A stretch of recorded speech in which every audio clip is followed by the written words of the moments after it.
gente pode resumir em três grandes gaps. O primeiro dele está relacionado com o desalinhamento da inovação com a estratégia do negócio.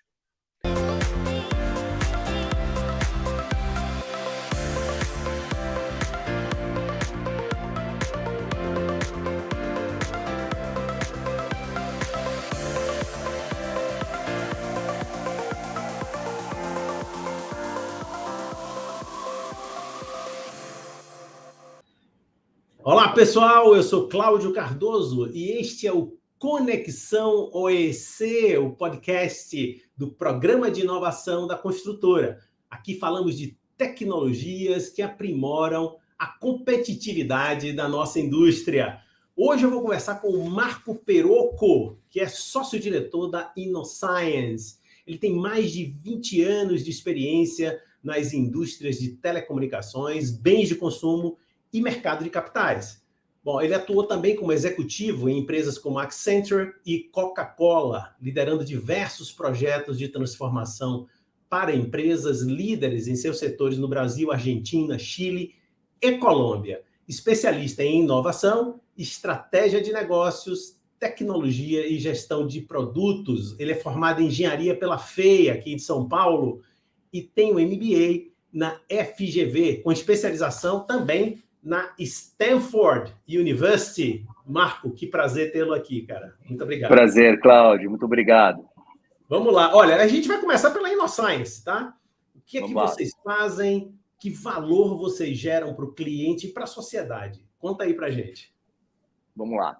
A InnoScience nasceu em 2006, pessoal, com o objetivo de transformar, né, a sociedade, as empresas e as pessoas através da inovação. Essa é a nossa missão.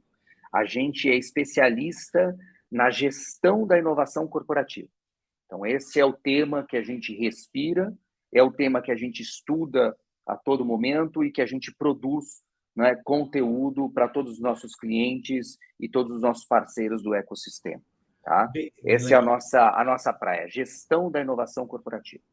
Perfeito. Vamos começar, então, pelos desafios, né? Eu imagino que existam gaps de todas as naturezas para a gente falar de inovação de forma estruturada, né?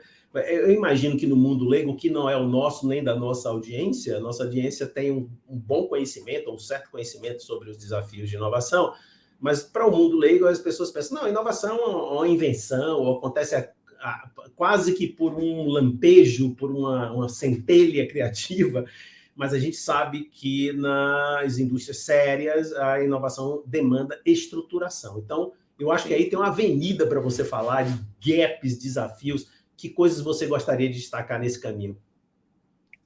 Vamos lá. Muita coisa aqui, muita coisa. Imagino. Acho que o primeiro ponto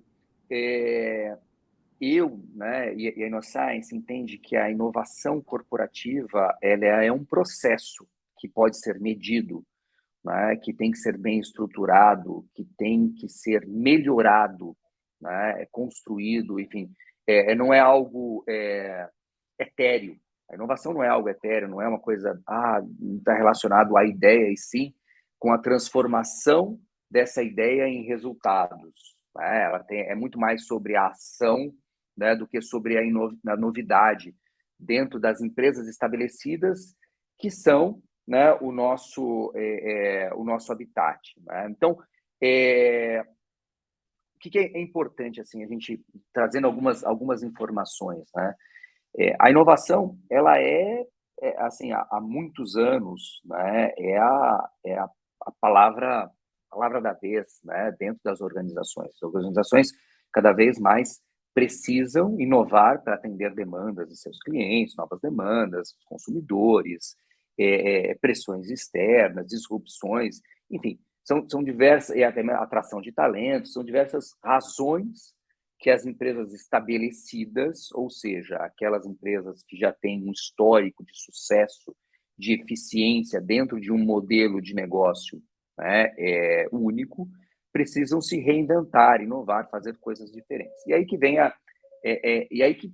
que vem o problema na prática, né? A grande problemática é essa: como que uma empresa que é boa naquilo que faz e que há muitos anos, né, há muito tempo, vem cada vez mais se especializando para mitigar o risco, para ser mais eficiente, tá?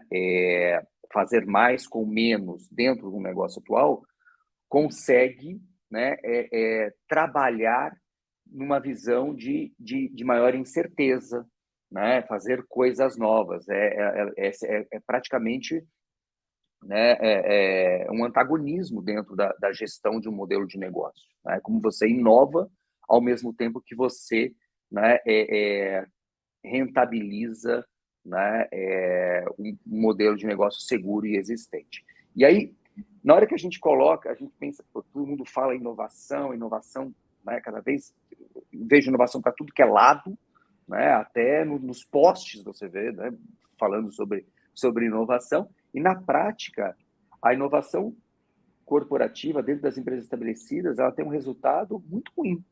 70% a 90% dos projetos de inovação corporativa falham. Nossa. Essa é a estatística. Essa é a estatística. E agora eu vou puxar o gancho, né? Por que isso acontece? Quais são os grandes problemas, né? As razões, os gaps da inovação corporativa? A gente pode resumir em três grandes gaps. O primeiro dele está relacionado com o desalinhamento da inovação com a estratégia do negócio. Então, grande parte da falha da inovação corporativa vem desse desalinhamento. A inovação não está a serviço do negócio. Ela está a serviço de qualquer outra coisa, mas não está alinhada com os objetivos estratégicos, né, pretendidos pela organização. E a gente sabe que quando isso acontece, a gente não tem foco para a inovação, né? Em algum momento eu vou perder recursos, e mesmo se eu atinjo algum resultado, esse resultado não está de acordo com o que eu estou buscando. Né? Então, a inovação acaba morrendo quando ela está desalinhada com a estratégia. O segundo gap é um desencaixe entre o objetivo da inovação, o objetivo pretendido com a inovação. Eu quero criar um novo negócio, eu quero melhorar um produto que eu já possuo, eu quero expandir um canal de venda, eu quero expandir o meu negócio atual. Ou seja, claro que a gente precisa ser um pouco mais específico nisso, mas o objetivo da inovação e a forma com a qual eu desenvolvo a inovação dentro da minha organização. Então, existem diversos modelos ou veículos, tá? Por assim dizer, ou seja, o processo, as atividades, a governança, a estrutura, como eu vou me organizar para executar, tirar a inovação do papel versus, né, a inovação pretendida. Então, existem melhores modelos para determinados tipos de inovação. E eu querer criar um novo negócio a partir de criando um programa de ideias com colaboradores, né, talvez não seja a melhor ferramenta. Então, esse é o segundo gap, eu não usar as ferramentas, não fazer a inovação da forma correta. E o terceiro, que está muito relacionado com esse segundo, de acordo com o método que eu executo, eu tenho que entender que ele depende da minha cultura organizacional. Então, o desalinhamento entre o método e a cultura organizacional, ou seja, a cultura que não favorece a execução de determinado método, é o terceiro grande fator de falha. Claro que esses gaps, eles são gigantes, né? E eu estou falando num altíssimo nível, né? Eles podem ser aprofundados de forma muito grande. Mas o mais importante é que, falando assim, parece fácil, né? Ok, a inovação tem que estar alinhada com a estratégia, eu tenho que selecionar o veículo certo, e esse veículo tem que estar respaldado, né, ou protegido dentro da minha cultura organizacional. O difícil é eu resolver esses três gaps, né? E não existe uma solução, né, one size fits all, porque cada empresa é de uma forma. Cada empresa tem um conjunto de práticas, de ferramentas, de culturas, ou seja, a empresa é um conjunto de pessoas. A empresa não é a máquina, não é a fábrica, a empresa são as pessoas. Né? E esse conjunto de pessoas é único, né, em cada empresa. Então, a empresa precisa entender, né, dentro dessa jornada da inovação corporativa, o que faz sentido para ela e qual é a melhor maneira dela avançar. Então, voltando à sua primeira pergunta, Cláudio, o que a gente faz? A gente faz isso. A gente entende. Eu estou sendo arrogante falando desse jeito, né? A gente vem desde 2006, né, tendo realizado mais de 400 projetos de inovação.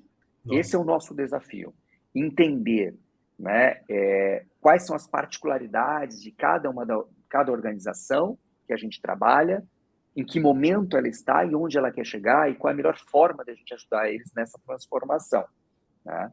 Então, esse é o nosso desafio. A boa notícia é que a gente adora fazer isso. Então,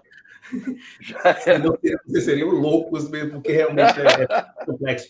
Mas, olha, Marco, eu queria me deter um pouco sobre a questão essa palavra cultura, que naturalmente ela digamos assim, ela tem contornos de definição menos, digamos, definidos do que algumas outras expressões.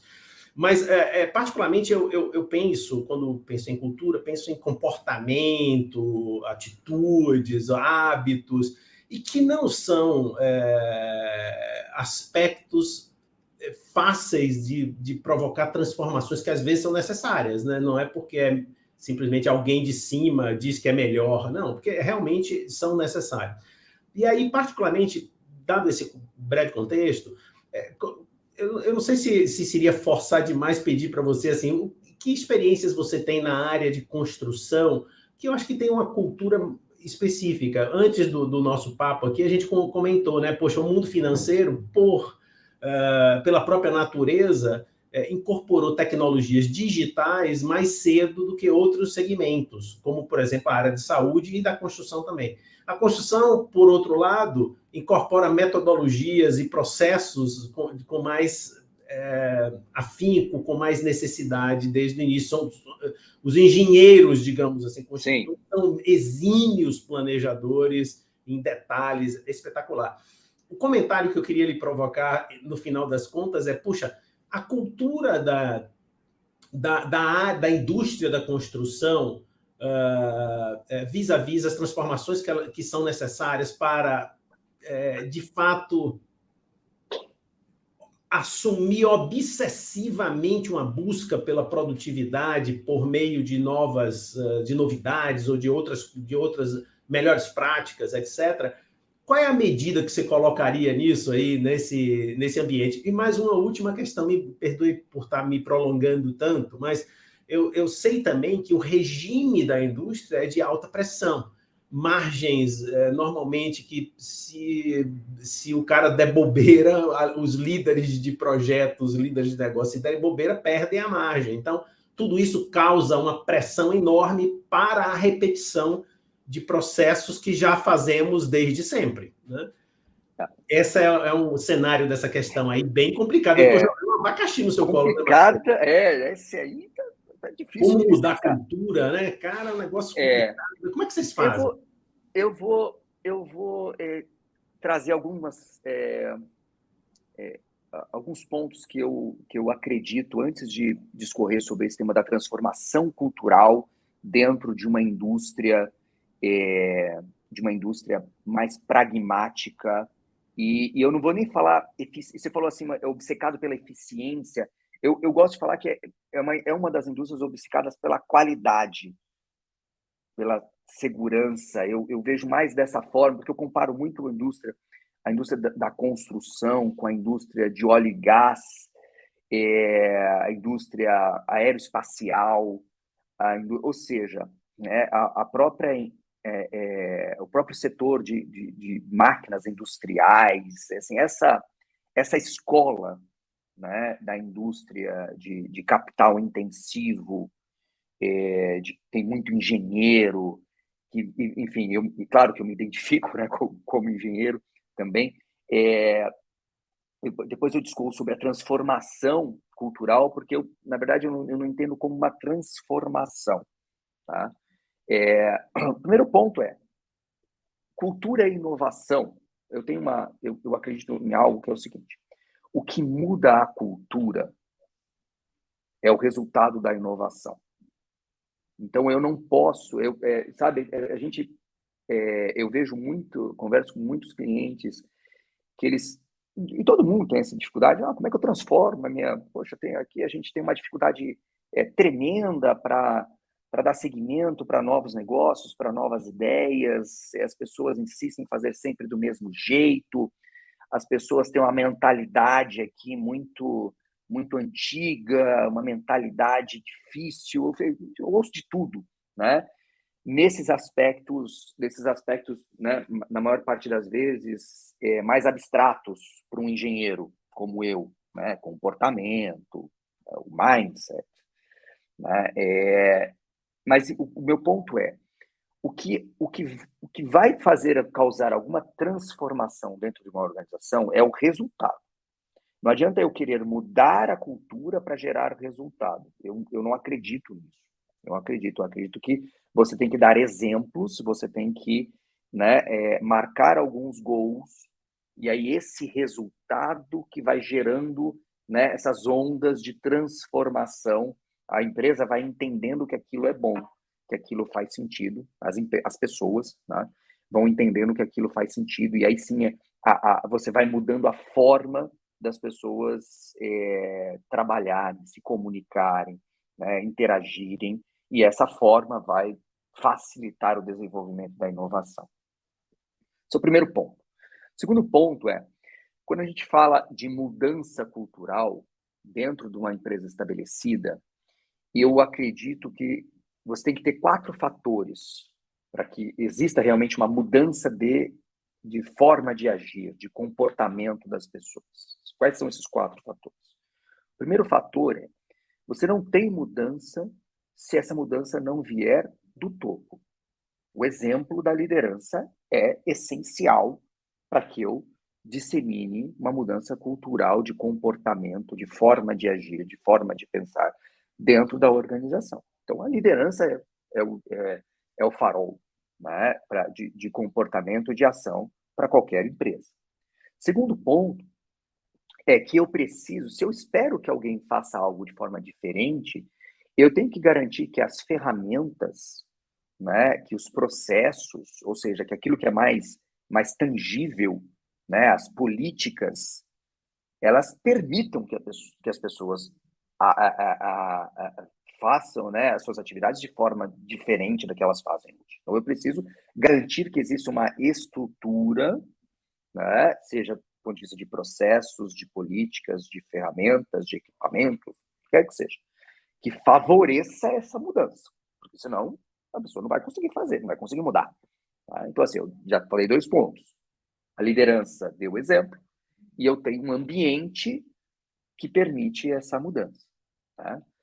Terceiro ponto, eu preciso, né, incentivar essa mudança. Se eu não disser de forma mais, vamos dizer assim, se eu não comunicar para a organização, né, que incentivar a organização a mudar com ferramentas de incentivo, nada vai acontecer. Então, a pessoa precisa ser incentivada. Tá? E por último, né, e eu deixei por último, porque normalmente esse é o ponto que as pessoas começam a atacar primeiro na mudança cultural. Né? E eu acho ele, é totalmente pessoal, eu acho esse talvez menos importante que os demais. Se eu não tiver os demais, eu não preciso nem fazer esse quarto. Né? Que é o treinamento. A pessoa precisa ser treinada, ela precisa ter conhecimento para fazer algo diferente. E na grande maioria das vezes, quando a gente fala em transformação cultural, a primeira coisa que as pessoas vão fazer um treinamento aqui. Tá, mas eu vou treinar a pessoa, ou seja, eu vou ensinar pessoas a fazerem algo que elas nunca fizeram, mas o meu ambiente não permite, eu não incentivo, minha liderança não dá o exemplo. Aí não tem como mudar nada. Bom, dito esses 2 primeiros pontos, Cláudio, assim, para mim o que muda a cultura é o resultado. Eu preciso gerar resultado, e aí sim as pessoas entendem que aquilo é bom. E eu enderecei esses 4 pontos, né? Eu tenho que entender assim que, de novo, cada empresa tem o seu contexto. E eu não acredito que uma empresa né, como a OIC, tem que mudar a sua cultura para inovar. Ela tem que encontrar a sua maneira de inovar com a cultura de qualidade, de eficiência que ela possui hoje, porque ela com uma cultura diferente, ela não entrega ela não vai construir com a mesma qualidade, ela não vai entregar os mesmos projetos no mesmo prazo, com a mesma qualidade, com o mesmo custo. Isso é essencial, né? Quando a gente fala e aí achar a maneira de se fazer, claro, existem diversas formas, né? Mas ela precisa achar essa maneira de ser ambidestra, né? Uma outra palavra, um outro chavão também muito, né, conhecido, como que ao mesmo tempo ela entrega o que ela tem que entregar com a mesma qualidade, com a mesma eficiência, né?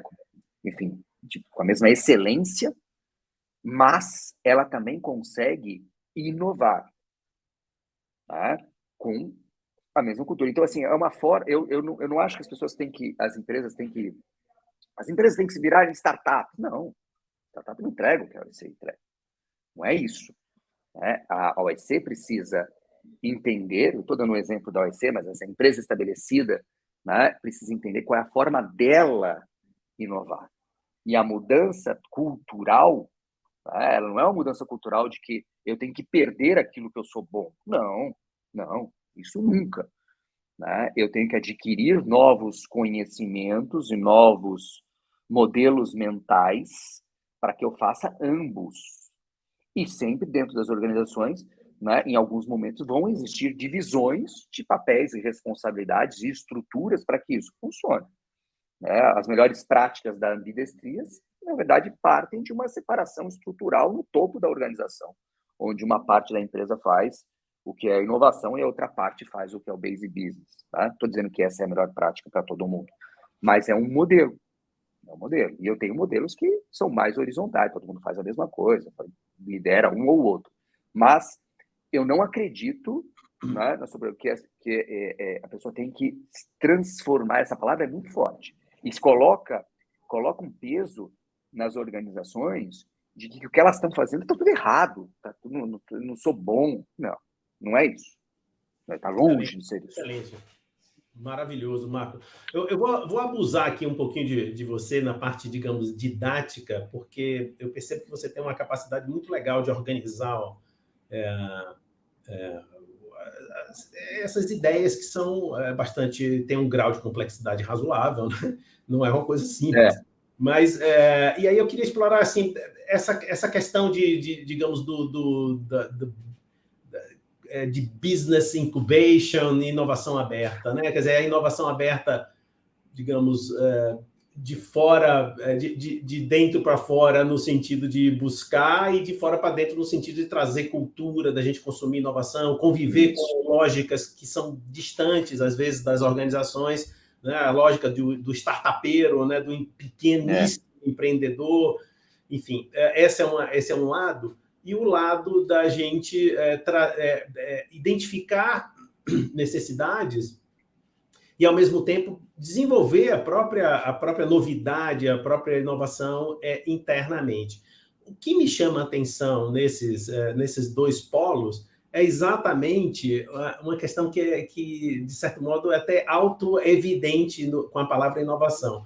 Ora, existem inovações, digamos, incrementais, como se diz, né, que a gente está identificando o que precisa, mas existem inovações que a gente já não seria capaz de imaginar, que realmente tem que vir de algum lugar. Então, são surpreendentes. Por si mesmo, a palavra já diz, ó, se é inovação, eu não sei o que é. Se eu soubesse, eu já tinha matado a charada. Eu queria explorar um pouco esse campo para que ficasse claro para a nossa audiência essas distinções de inovação aberta e de business incubation, e ficar mais claro essas divisões. São abordagens ou estratégias de inovação também. Boa, Cláudio. Deixa eu... e depois eu vou comentar um pouquinho desses formatos, né, de execução da inovação corporativa. E claro que esses formatos eu vou quebrar em dois formatos, né? Como classicamente a gente faz isso. Mas claro que dentro dessas explicações a gente tem diversas formas de se executar ele. É uma super simplificação que eu vou falar aqui. Agora, eu queria acrescentar depois um outro ponto a respeito do grau, do nível de inovação da solução, né? Aquela que eu já sei o que eu quero gerar e aquela que, cara, se eu soubesse, eu já estava fazendo, né?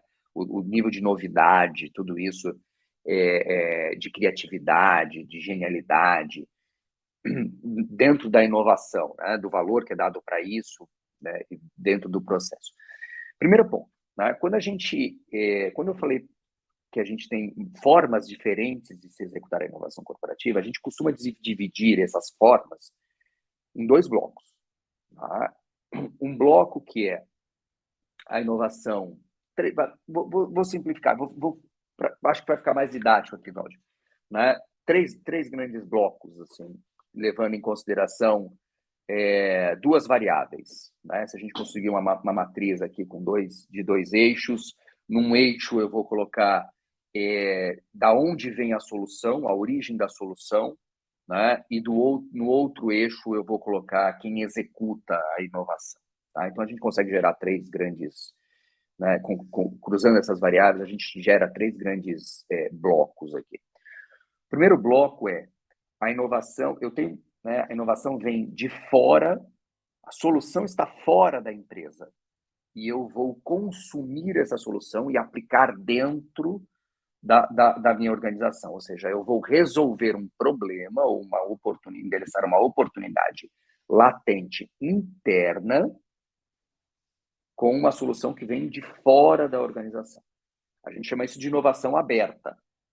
Né? A inovação de fora para dentro, aberta de fora para dentro. Né? Ou seja, a solução é outside in, ela é aplicada dentro da organização.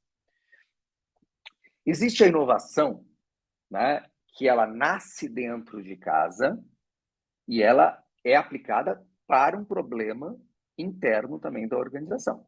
É o chamado intraempreendedorismo, né, ou inovação fechada, na maior parte das vezes, ele tem esse objetivo. Eu identifico uma oportunidade ou identifico um problema na minha organização e, com recursos próprios, quando eu falo recursos próprios, assim, o conhecimento, a solução vai nascer dentro de casa.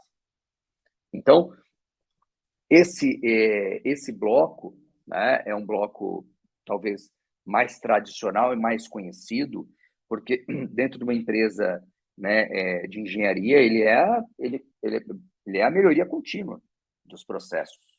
Né? A inovação incremental, normalmente, né, ela é vista dentro das organizações, dentro desse formato. Eu vou desenvolver métodos e processos para continuamente, né, inovar dentro daquilo que eu já faço. Tá? Então, essa é uma aplicação para esse bloco. E eu tenho um terceiro bloco que é pouco explorado e pouco falado, tá? Que é o inside out. Ou seja, eu tenho uma tecnologia, eu tenho uma oportunidade, eu desenvolvo a inovação internamente, mas não sou eu que consumo o resultado dessa organização. Essa inovação nasce na organização, mas ela vai ser aplicada fora da organização. Ela é o inverso, né, do primeiro modelo, que a solução vinha de fora para resolver um problema de dentro. É como se eu tivesse resolvendo um problema de uma capacidade de resolver o problema de uma outra organização. Tá? E aí a gente chama, você até citou o tema do business incubation, né, o venture building, assim, são modelos para se criar talvez uma inovação inside out. Eu crio um novo produto, um novo negócio, um novo serviço, mas ele vai ser aplicado fora da organização. Isso confunde um pouco, né, a cabeça assim, da inovação propriamente dita, porque a maior parte das pessoas tem uma visão linear dessa aplicação, como uma inovação que nasce de um problema dentro da organização, e este problema, ou eu desenvolvo dentro de casa a solução, ou eu vou fora e busco uma solução. Eu compliquei um pouco essa história, né? Eu criei um bloco aqui que é o seguinte, além de eu fazer esses dois modelos, esses dois movimentos, eu tenho um terceiro movimento, e eu explico por que eu estou falando esse movimento para vocês.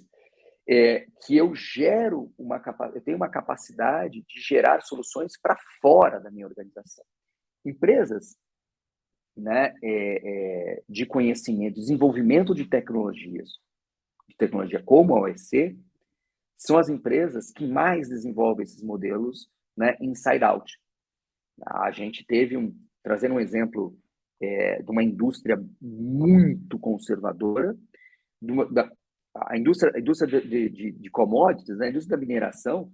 Se a gente pegar os níveis de investimentos em inovação por tipo de indústria, ela está no grupo das indústrias que menos investem, porque o negócio, né, é um dos menos ameaçados de vários pontos de vista. Então, a necessidade menor e até mesmo uma dificuldade maior também de inovar. Mas a Vale, né, o ano passado anunciou que ela estava produzindo, né, criou um novo negócio onde ela ia vender areia e cimento a partir de rejeitos da mineração. Ela desenvolveu uma tecnologia, né, para reaproveitar, ou seja, para resolver um problema da operação dela, o rejeito, e ela gera valor com isso para fora, porque não é ela que compra o cimento, não é ela que compra a areia. Então, assim, esse é o exemplo clássico do inside out, né? E a gente vem ouvindo bastante isso, porque as grandes empresas nacionais, as empresas que a gente tem orgulho, tá?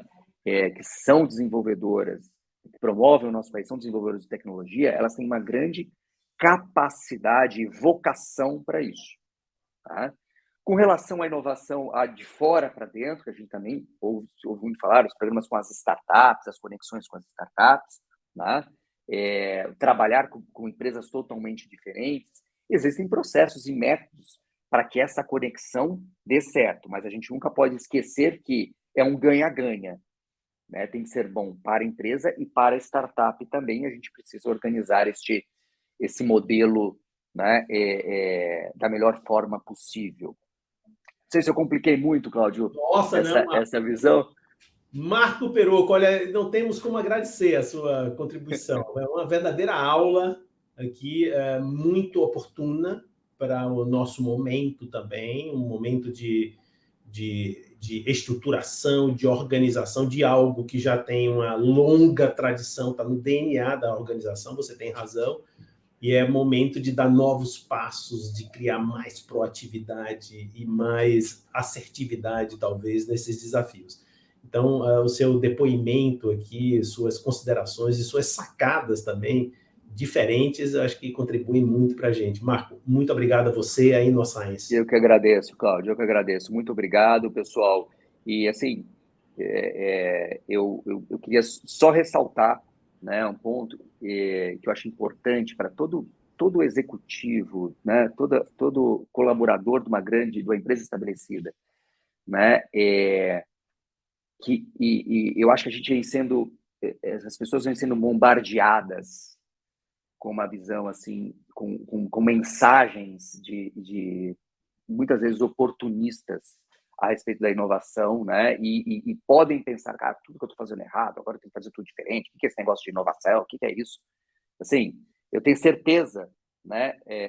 Para a OEC, assim, inovação é tudo que vocês sempre fizeram.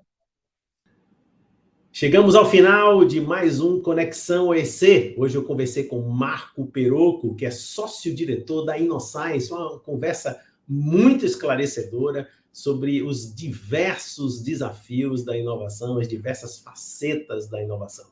Então você já sabe, fique com a gente, acompanhe os nossos canais aí no Spotify e no YouTube e até o próximo programa.